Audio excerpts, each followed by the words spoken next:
Cadwell to get a few words with the ex-double British Rally champion Jonny Milner. Hi Joy, it's great to meet you. Great to meet you too. What a wonderful day at Cadwell. Plenty of sunshine for us. How does it feel to be back in the driver's seat of a rally car?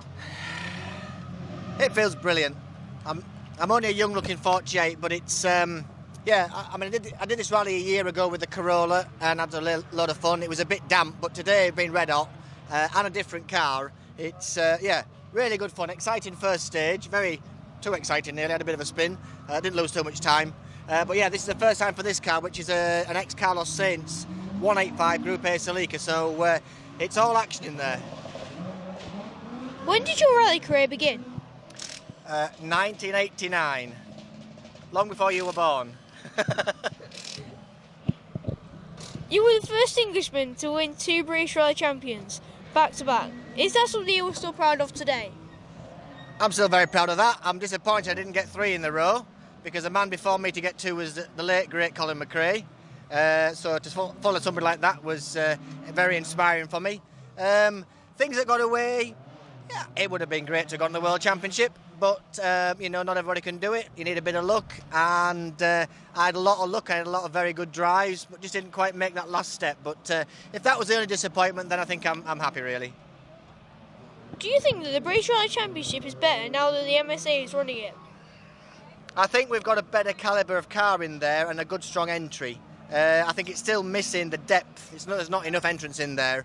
But with rising forest costs for renting the stages, all these things add up. So it suddenly gets to be a very expensive sport.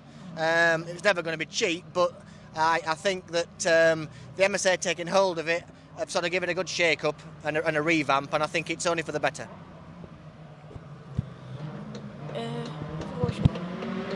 You competed first in Rallycross. Do you fancy having a go? Do you fancy having a go with that again sometime?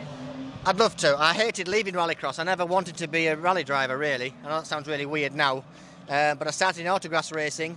Then I went into Rallycross, got supported by Peugeot Talbot, and Peugeot Talbot Sport sent me into rallying, and the rest is history. But I really do miss the close competition. I miss 8 cars on the grid and a proper race with somebody else, because you very rarely in a rally see anybody to overtake. So the intention for me was not to go from rallycross to rallying, it was to go from rallycross to circuit racing, which is what Katie's doing now. So Katie's more like me, she's following her dream now.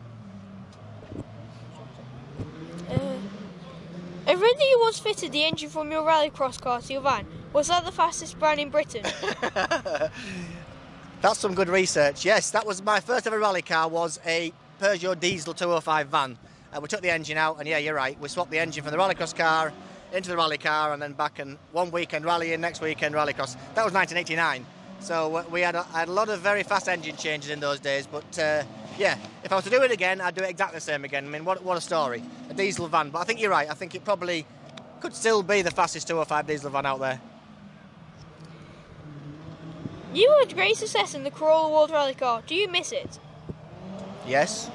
Tear, eyes. Yeah, I do miss it, yes.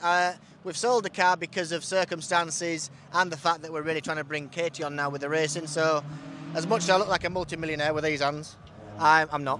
But I'm very privileged to have Duncan McMath, who owns this car. He's a man that works for Fiat Chrysler in Shanghai in China. So he'll be watching on the internet now to see how we're doing.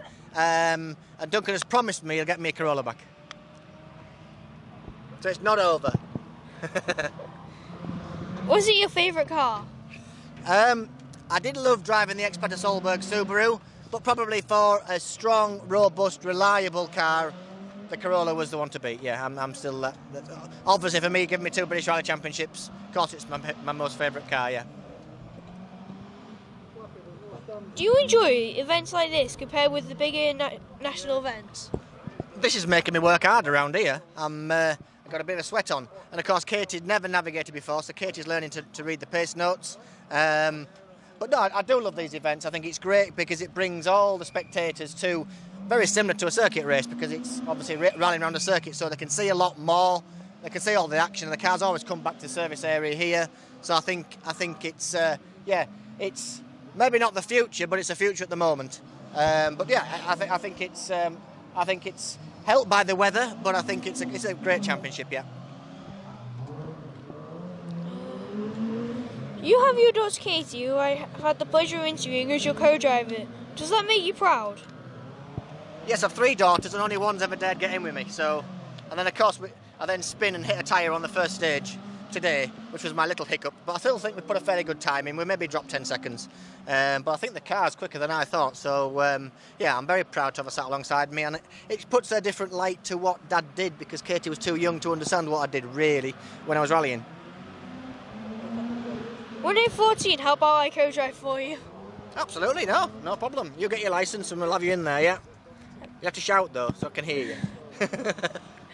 Thank you for your time. No trouble. All right, thank you very much. That's good, that.